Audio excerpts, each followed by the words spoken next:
abonneel bul fàtte bës notification bi ngir ngay am suñu vidéo. salaamaaleykum mbokk internet yi El Vision Médias maa leen di nuyu bu baax di leen siyaar di am mbégte ak bànneex saa su ne di leen dalal ci seen émission bi nga xamante ni mooy sans détour sans détour nag tey dañ leen indil benn plateau boo xamante ni plateau bu spécial la ma ànd ci ak sama frère Sidi Seck ànd ci aussi ak ki nga xamante ni mooy suñu papa ji toog muy Pa Mody Ba. donc tey plateau bi lu ko waral dañu fas yéene ñëw ci benn coow boo xamante ni mu ngi am ci biir commune bi Diamaguène Sicap Mbao soxal li nga xamante ni mooy coowal suuf ku nekk dégg na ko diggante ki nga xamante ni moom moo toog nii ci sama càmmooñ muy Pa Mody Ba ak ki nga xamante ni mooy monsieur le maire de la commune de Diamaguène Sicap Mbao ki nga xamante ni mooy Coumba Ndoffène Fall umpalewu leen ni coow loolu sax jotoon na dem ba egg ci li nga xamante ni mooy yoon balaa ñoo xuus ci li nga xamante ni mooy débat bi damay bàyyi ki nga xamante ni mooy suñu invité balaa si di nuyoo Pa Mody Ba de maa ngi lay nuyu. ok si maa ngi lay nuyu. Aliou maa ngi lay fay bu baax di fay aussi bokk internet bi El Vision Médias yi nga xam ne ñu ngi suivre à travers notre chaîne YouTube di nuyu aussi suñu papa bi nga xam ne ñu ngi ko dalal ci suñu émission sans détour ñu am ay leeral yoo xamante ne dañ ko war a indi askan wi xam naa ne ñu ngi toog di ñu xaar. donc comme ni ko Sidi waxee yéen a ngi toog di ñu xaar ñun aussi nekkuñu fi dara pour seen bëgg-bëgg nekkuñu fi dara pour aussi jéem a indi li nga xamante ni mooy lënt ñu indi ci ay leeral ci li nga xamante ni mooy bopp askan wi tey nag ñu ngi fii ci ki nga xamante ni moom mooy suñu papa Mody Ba donc beneen yoon aussi dinañ def le tout pour jéem a décrocher li nga xamante ni mooy version waa mairie ba même si bu fekkente ni xam nañ ce sera très difficile parce que ñoom auparavant nag buñ nangoo wax ci micro ki nga xamante ni mooy El Vision Médias mais ñun en tant que média dinañ def suñu rôle dañu leen jéem a décrocher am li nga xamante ni mooy seen version tey nag ñu ngi fii ci ki nga xamante ni mooy Pa Mody Ba dañuy commencer débat bi dugg ci li nga xamante ni mooy débat bi donc dégg nañ sa coow ak ki nga xamante ni mooy Coumba Ndoffène Fall nekk maire bu commune bi Diamaguène Sicap Mbao ngeen njëkkoon ci dem ci yoon ñu déggaat ni jamono yi ñu génn ci bés yi ñu weesu demaan ngeen ci yoon peut-être dina ñëwaat ci li nga xamante ni mooy moo jàll mais instant lii information bi moom mooy li nga xamante ni moom ngeen jëlee keroog tribunal. li ñu jëlee tribunal dañu ko rawaay ba le 29 septembre parce que ki mu yónni woon mu yàq foofu ci ndaraan moom moo ñëwul moo courtier am bi ñuy wax Mamadou Lamine ñi nga xam ne moom mooy courtier am muy démarcheur am Coumba Ndoffène Fall nag mun naa wax ni kooku kenn du ko waxee maire agresseur parce que maire du agressé population. ci nan la agressé. li mu agressé mooy sama terrain bii l'an 2001 laa ko jëndoon bi ma ko jëndee l'an 2001 ñett la woon autoroute à péage fay ma tant que état soxla état nga xam ne bu soxla teef nag da koy jël fay ma 2,550,000 mu des yooyu boobu Ndoffène ñëwul fii boobu Coumba Ndoffène nekkul maire Daba si bi yàlla naka yàlla yërëm moo fi nekkoon musuma ci wax dara Doudou Assane Mbaye ñi ko remplacé moo fi nekkoon musu ci wax dara Kadima bi dëkk Sicap Mbao moo fi nekkoon musuma ci wax dara ñooñu yëpp fii la ñu dëkk Sicap Mbao kenn ku ne am nga fi kër notable la mais lu tolloog maire commune nga jël ku mel ne locataire bu nekk fale Petit Mbao élire que commune erreur kenn musu ko gis chef de quartier sax buy dëkk quartier dañu nekk notable am quartier kër ci quartier bi mais Ndoffène du notable ci kii ci Diamaguène Sicap Mbao waa déglu rek da nga may déglu lu tax moom mu ñëw ñu yekkale ko mairie bi comme car rapide bu paan oto bu paan. non yekkale wuñ ko dafa def élection mu gagné. doon gañewul moo gagné non gagné bi gagné comme xam nga dañu defe ne président Macky Sall la dogal de loolu la moo tax mu dindi loolu moo tax mu dindi loolu parce que conseil yi am na conseil yoo xam ne li ñu xiir comme ñan su élection jotee soo leen bettee loo leen jëndee ñu dugg saal bi woteel la pour xaalis bi conseil dangay woteel ko xam ne day maire mënul defal pour mu jàppale askan wi waaye Ndoffène du politicien. waaw d'accord waaw dëgg waaw da nga may déglu. waaw dama lay déglu mais dama bëgg ñu recadrer li nga xamante ni mooy débat bi. ñu wax ci li nga xamante ni moom mooy priorité. waaw maa ngi ñëw foofu loolu dinañ ci ñëw. waaw mais pour li priorité parce que su fekkente ne woon politicien boo xam ne dafa politique yëndu ci àll bi fanaan ci àll bi ñu xaañ ko ba mu sonn bu jotee mairie mais dinaa ko jàpp dinaa ko liggéey mais boo jotee lu la yomb nga defoo ci dara nga kii ñu yekkal la ko nga par bugg a agresser population par ku ñuy suuf si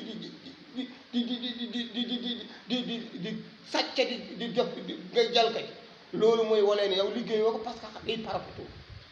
waaw man question bi la ko gën a lancé moom. way da ngeen a njëkkoon a dem procès. waaw déglu rek procès bi jamono bi bi ñu demee bi mu ñëwee dafa am benn waaye fii ku ñu wax njaw jon mu ngi fii wetu si kàpp bi njaw bi mu kaajee palaasam joxe mu ñëw ñu ne indil la ma sommation day nangu palaasam mu ñëw ma ne ko waaye ba ci lan def loolu maax la ko ba ci lan mu ne moom waaye maire la gars yi mu ne ma jàll place yow kii maire la mënuloo ko dara moo ne ko mais yoon lépp la fi ñekkal ñu ne ma déet wax la ko moom Kadiba ku baax la nekk nag bés musul nañ waxante dëgg rek Kadiba musuma dem biiram billaay mais nekk nag ba jóg musu bi indil kenn jafe-jafe mais xale bi dugg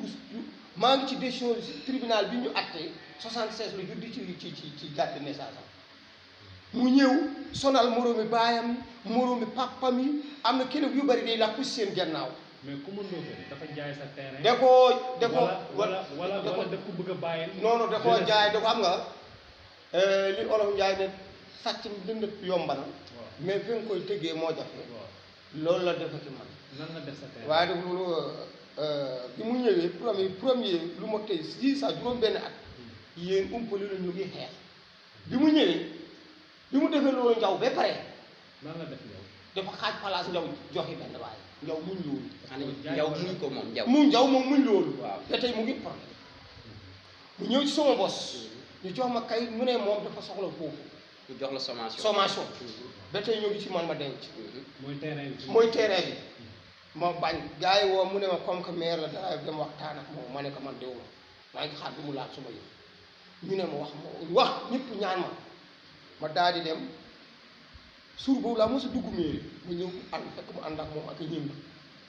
ñu ne ma góor gi yow dégg naa dañu ne su ma jëlee sa terrain da nga am yóbbu ci yoon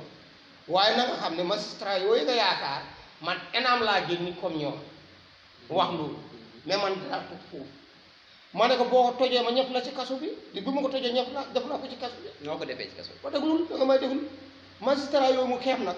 ci arrestation comme mu doo feen faar surtout ci procureur bi ko arrêté xale bu jigéen la boo xam ne amul 30 ans bi mu ko bindee gendarme bi dañu ko jàpp ba mu dem rëbës moom mu courtier moomu du ñëw bi mu demee. mën doo feen faal. waaw ak mu dem nañu rëbës maa ngi ticket alimentaire bi ma leen fee. waaw bi ma leen fee prison ba maa ngi moom ba tey 360 000 laa leen fal contraire par corps alors pour seen alimentaire foofu ñu jàpp leen brigade recherche ñëw leen jàpp ñu dem ba rëbës benn kilo fayal leen. ñaata la leen fayal. li ko tribunal amandé woon. kan moo leen fayal. xam kilifa boobu moom xam na ko.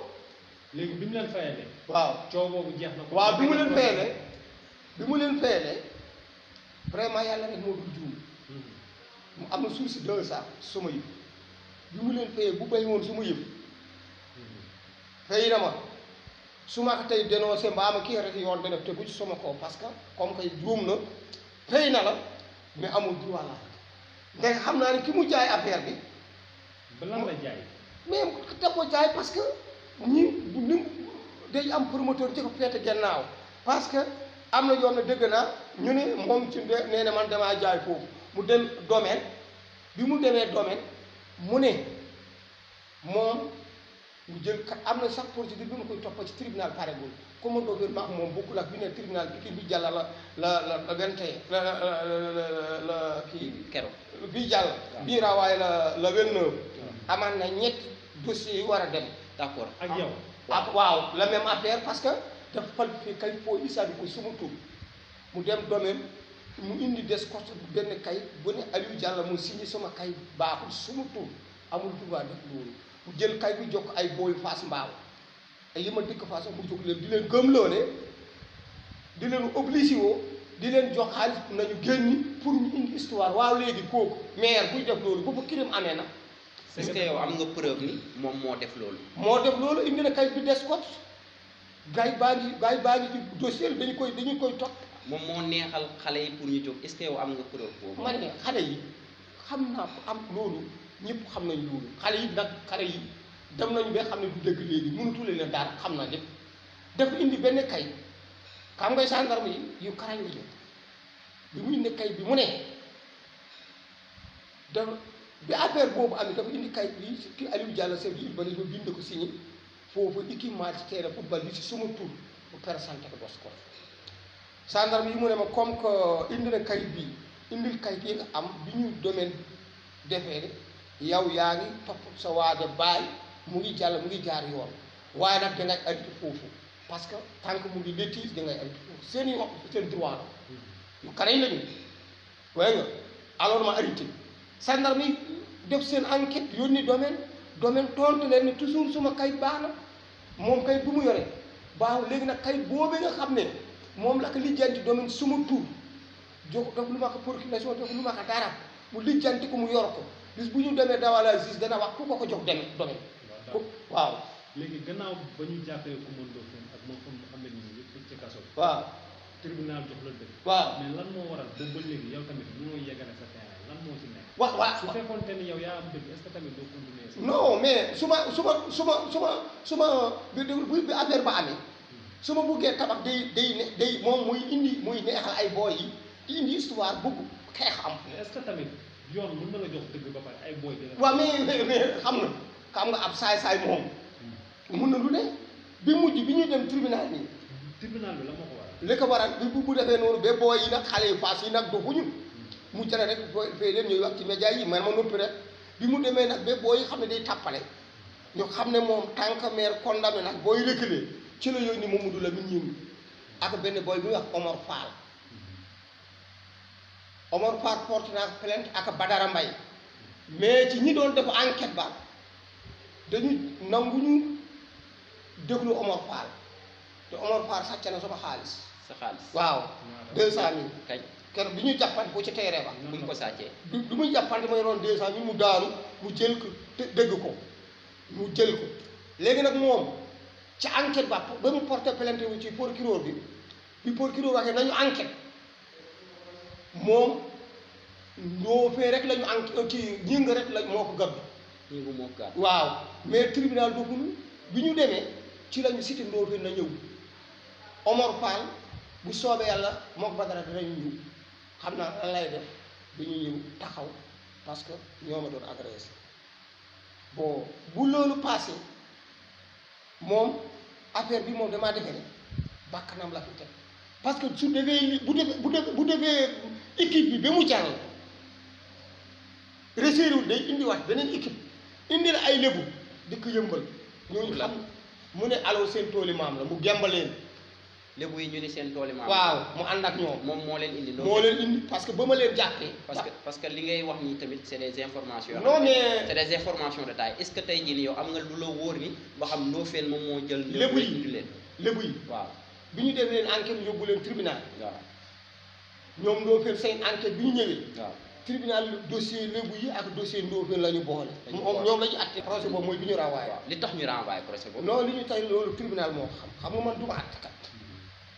xam nga ñoom xam nga juge mais peut-être yéen ñi nga xam ne yéen la procès bi concerné dinañ leen di renvoyer non xam nga affaire non affaire tribunal non dama lay rek xam nga affaire tribunal waaw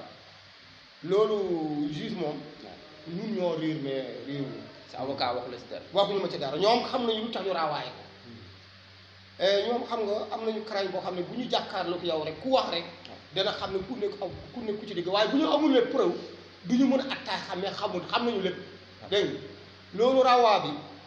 tribunal moo tax moo xam juge moo xam lu tax mu décision ji rawaa ñaata terrain moo nekk seen diggante Ndofène daal yoonam ne ku ci terrain bi mais du laal suuf mais moom terrain bi daf ko jaay wala da ngaa tabax mu toj ko da koo tab gis nga bi ma ko ba ma tabaxee waaw sama tabax yàgg na depuis l'an 2003 mooy li nekk waaw léegi ñi ma ko jaay muy société moom ñoo ko joxoon dara ñoom lañ moo tegu ci gennaaw ba pare mu nax Ndofène dafa nax waa Fass xam nga fi nu toll xam nga non xam nga waa Fass gars yi dem nañ ba léegi xam nga nax bi muy waaw dafay nax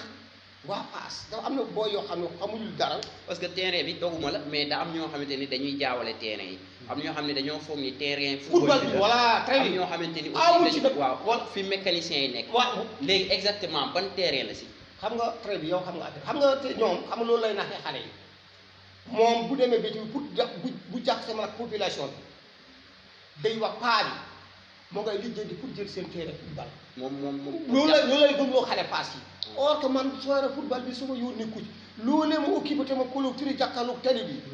loolu de bu jëm bu ma xamee woon lii moo ma ci fekk du ma ci dugg d'accord donc foofu day baax tuuti ma leeralal sama mbokk jeunes yi nga xam waaw sama mbokk sportif waaw pour dalal seen xel waaw Pape Modiba nee na terrain bi nga xamante ni mooy terrain football bu Fass bi nekkul terrain boobu yoon sama mais fi nga xamante ni foofu la mécanicien yi nekk waaw foofu noonu foofu moom mooy terrain pour mu leer ci bopp ñi nga xamante ni ñoom ñooy waa Fass yi jeunes yi nga xamante ni ñooy sportif di yëngu sport te yaakaar ni seen terrain moom la Pape Modiba soxla du terrain boobu moo nekk en jeu terrain bi nekk en jeu ci digganteem ak Ndofène mooy terrain bi nga xam ne fa la mécanicien yi nekk voilà waaw mën nga ko booy paas yi am ñu bëri xam nañu ko ñoom xam nañu ne sax du terrain mais moo leen di puus te terrain boobu bokku ci équipement bu Fass bi ñu recasé Fass 86 bokkul mais nag Fass comme que nag ñoo fa ne ñoo fa dëkk balaa ñeneen jël ko kenn mënu ko jël ci ñoom terrain bi xale yi di football su doon man boobu la ñu ma jaay mbaa boobu am xale yi ñëw ma bay kook ñoom nga bàyyi kaay ñoom foofu ñoom man suma yoon nekku ci même tey yaa ngi dégg même suma yoon nekku ci moom maire dafa waroon fekk problème yu mel loolu mu woo gendarmerie mu ne leen kaay leen rek lii bul crime am waaye maire du recruter ay booy bañ muy agressé ay nit kooku du maire agressé loolu ci ay accusation la quoi ay non ñun non man am naa ci preuve waaw man peut-être loolu moom lay engagé quoi mais ñun loolu voilà moom mais si nga mayam foofu ma posé ko benn question man terrain yi laa bëggoon xam yow terrain yi foo ko jëlee tere dama ko jënd maa ngi samay kayit yaa ngi say kayit yu wóor waaw moom maa ngi sama kayit lu gën a garaaw am na kayit bu ma lay wax nii parce que su fekkente ne suuf yaa ngi dem ci yoon kii occupé suuf si baaxul nga xëccoog moom waroo dem domaine ñu defaral la kayit si turam baaxul nga yor sa solo moom noonu la def dafa war a wax gendarmerie xam nañu seen liggéey moom daa dem domaine ñu dafa dem domaine ci sa tur waaw dafa dem domaine ku ma doon dafa faux usage de faux loolu crime la non comment xaw ma crime loolu tribunal moo xam dafa dem domaine ki ñu chef de urbanisme bi Aliou Diallo bind ñu ne Aliou Diallo moo ko bindal kay mu ne paa bi fi mu ne terrain boobu équipement la baaxul ci terrain football bi dañu resté demandé baayam moom la personne si sama tur moom fekkente ne dem na ba mun na dem domaine laaj domaine terrain bi coow bi am comme que xale yi lay mbubb xale yi lay jàppandikoo xale booy passé lay jàppandikoo comme xar di lay liggéeyloo terrain boobee am coow nii dama bëgg a xam terrain bi titre état la am titre privé am pape ko moom mu laaj ko domaine su domaine xoolee mu ne ah terrain boobu de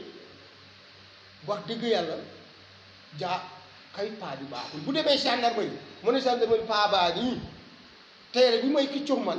dem naa domaine nee na ma kayit bi baaxul gendarmerie danañu wax ah bon mu ne ñoom seen liggéey la am nañu ci droit danañu dem domaine laaj domaine nu mu demee domaine dana leen tontu suñu domaine bu leen domaine tontoo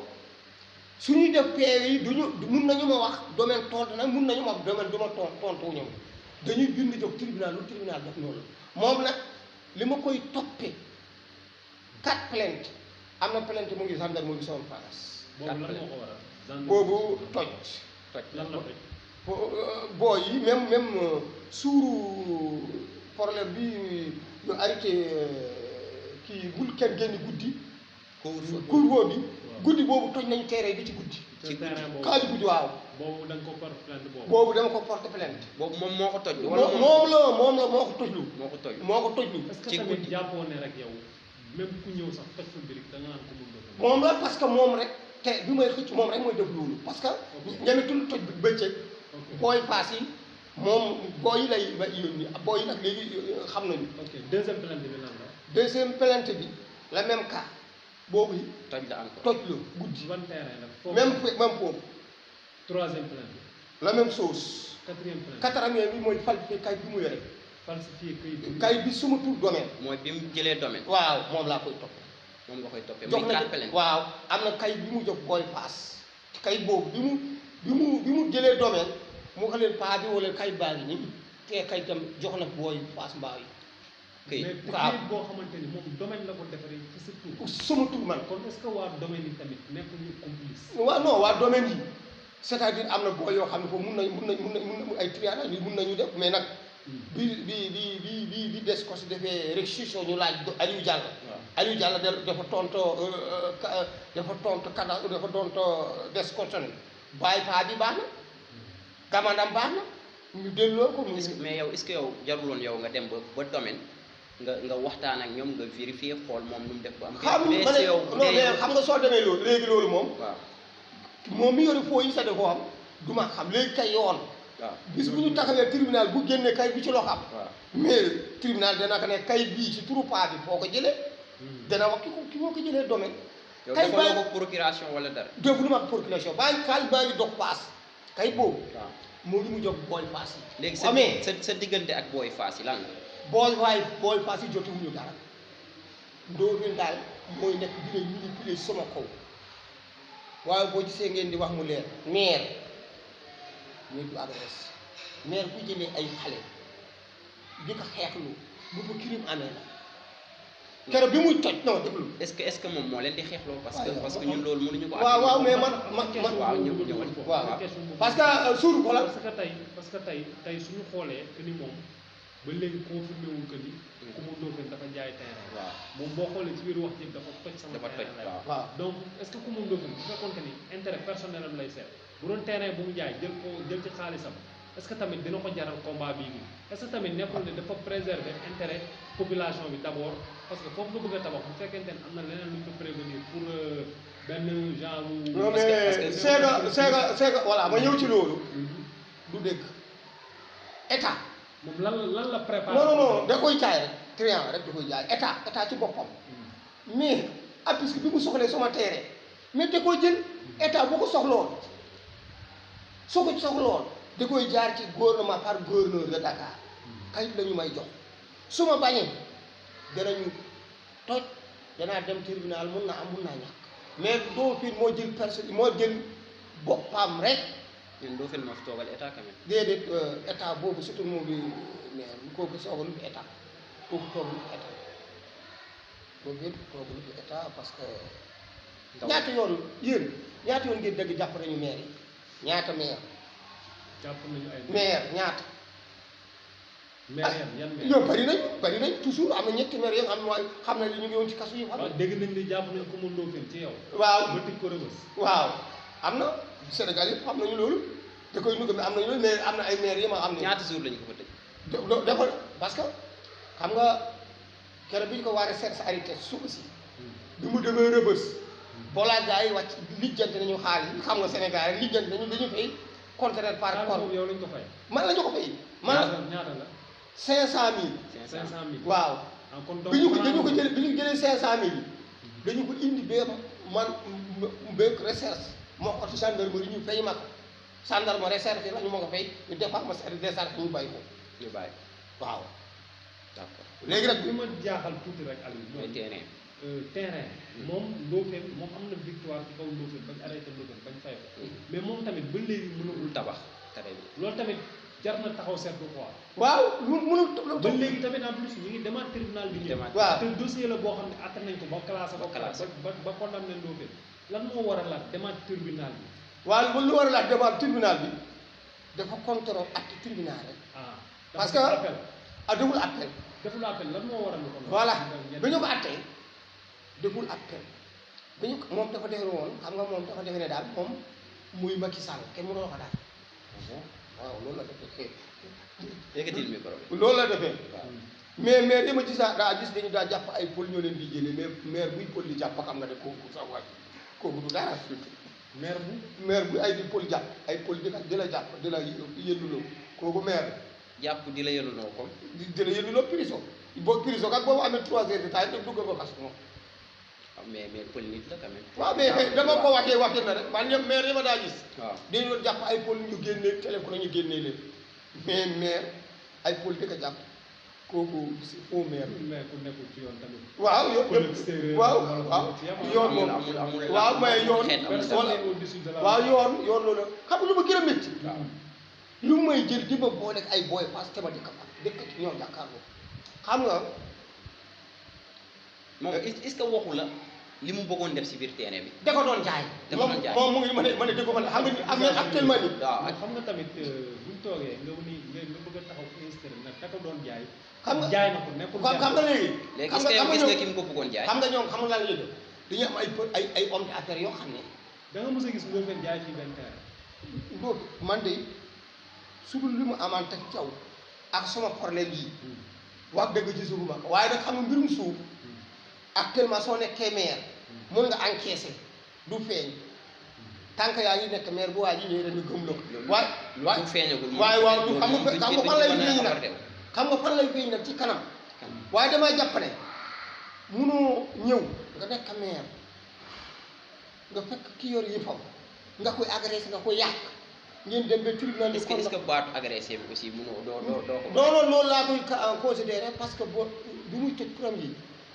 benn waaye bi ñuy wax Cheikh Xarma. Cheikh Xarma waaw. mais waaw ku ne ak Biya Ndaw. waaw Biya Ndaw yóbbu naa ko ci terrain bi ñaari yoon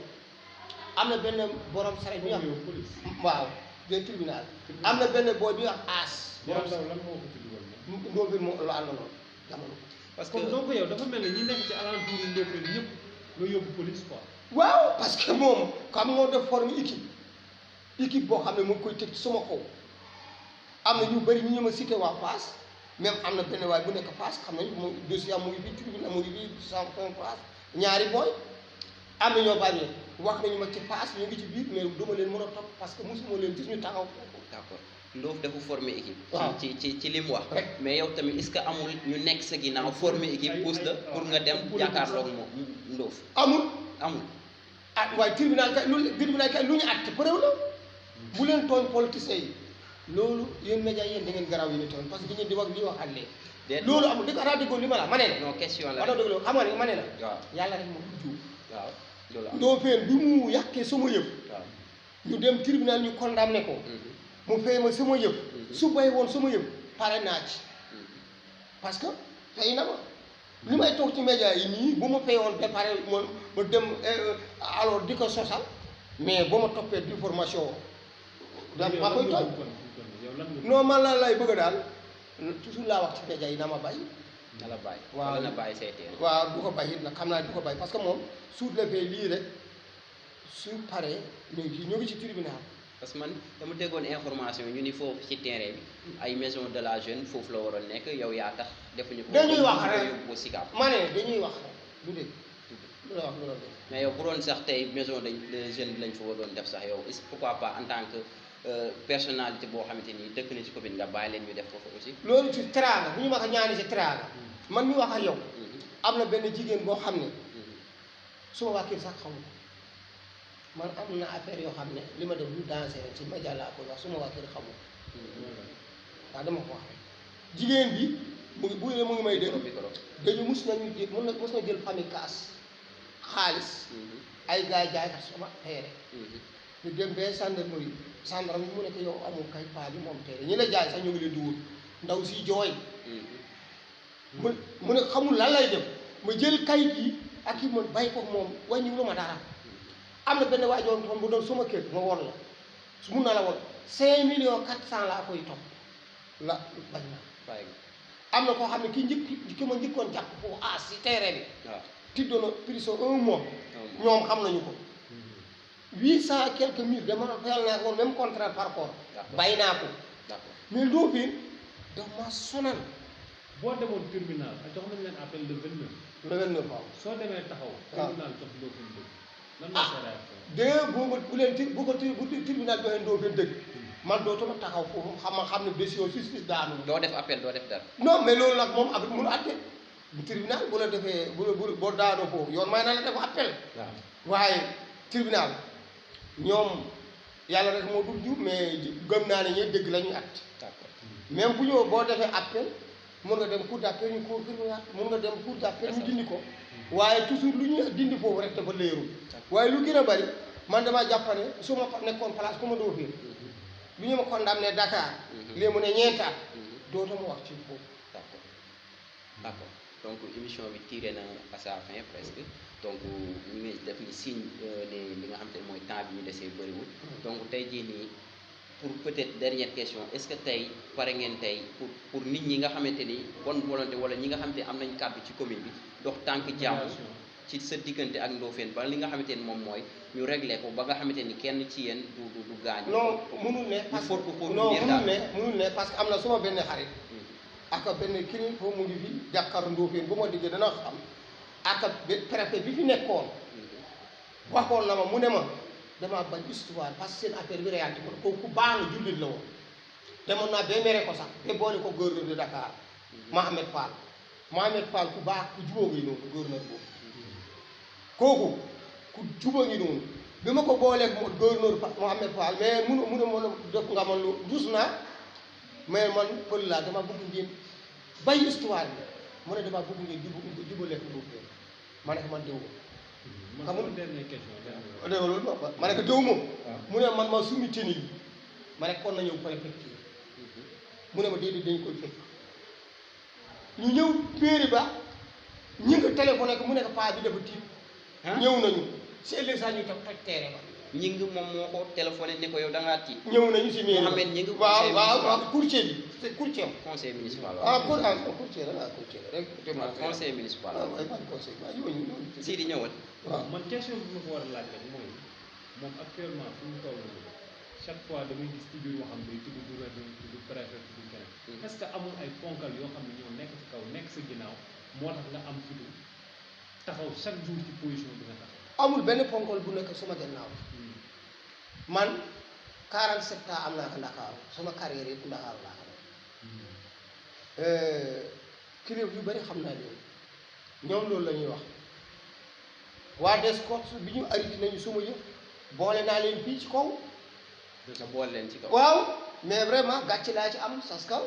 finalement li ñu dégg ci dégg la ñu ne waa Descos waaw ñoo am dëgg sax waaw topp ñu ma ci donc lu ne laa dégg amul benn ngànd loolu la ñu wax dama nekk ci dégg rek d'accord man nag bon man sàmm laa waaw d'accord donc émission bi jeex na ñu bàyyi la nga tàggatoo waaw may leen tàgg di leen gërëm ñaan yàlla na moom yàlla musal ci fekke ñëw fi ak waa këram ak coor bi mu ma teg parce que problème bu ne am naa ko teere bi su ma xamee woon lii la ma ci fekk te lu dul dara xale bu juddu 76 ñëw sonal askan bi yëpp ma sonal ñëpp kay musiba la parce que ay day jeex loolu maa ngi ñaan yàlla daal vraiment parce que même lii ñu dem tribunal même bu tribunal pare xaw ma may ay dégg xaw ma may ñàkk a dégg du ko bañ parce que dégg ma ne la am na ñeenti plainte ci quoi benn baa nga des ko si nii pare bi benn baa ngi brigade son France benn baa ngi tribunal junne mul beneen baa ngi oto muy ñeent waaw donc sa histoire yaa ngi Ndofène donc jeexagul sii di doy tàggatoo bon xam naa ne di remercier aussi suñu paa Modou Ba ci disponibilité aussi di wax aussi beneen camp bi aussi bon El Vision Médias i bind ñëpp ay buntam ku nekk am na droit ñëw toog aussi wax li nga xamante ni bu seetaanee émission bi li paa Modou Ba wax ku nekk am na droit à la réponse donc Aliou maa ngi lay sant bu baax di gërëm aussi suñu DG Alaaji Lo mi nga xam ne moo féete woon ci wàllu technique bi d'accord jaajëf maa ngi lay sant bu baax maa ngi lay gërëm disponibilité di sant aussi Sidi sama frère di ko remercier di ko féliciter ci li nga xamante ne mooy pertinence bi nga xamante ni moom la am ci émission bi di daan rek fi mu daanalee di wax ni beneen camp bi aussi dinañ def le tout pour jëm leen contact remercier ki nga xamante ni mooy El Hadj Lo nekk ci li nga xamante ni mooy technique bi waaye aussi yéen ñi nga xamante ni yéen a bokk internautes yi ñu ngi leen di remercier bu baax a baax parce que yéen aussi yéen suñu doole aussi ñun tamit lépp lu ñuy def rek dañ koy def ngir yéen donc ñun aussi amuñu seen fay ñu ngi leen di sant bu baax a baax te leen jox beneen yoon ci beneen émission ci seen beneen numéro sans détour incha allah. abonneel bul fàtte bës notification bi ngir ngay am suñu vidéo